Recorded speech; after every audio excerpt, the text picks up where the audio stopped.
what we call colors is a perception of different levels of frequencies.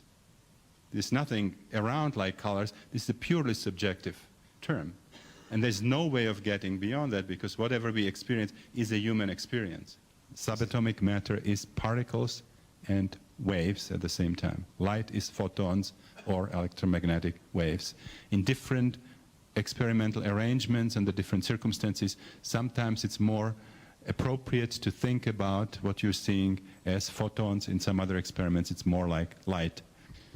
And Niels Bohr, who tried to solve this paradox, came up with what's called complementarity principle. In order to understand what light is, what subatomic matter is, you have to simply accept a paradox. Those are two complementary aspects of the same phenomenon. And sciences that study human beings, we can say a human being is a Newtonian object, it is a biological machine, and it is also an infinite field of consciousness transcending time, space, and linear causality. Those are two complementary aspects of who we are.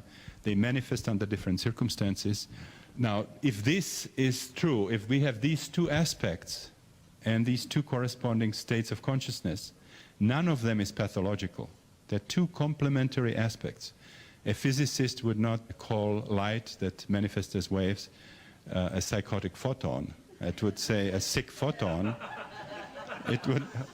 It would say, at this point in this particular experimental arrangement, light is showing its wave aspect. In another arrangement, it will show its particle aspect. But both of those are legitimate aspects of the system that we are working with.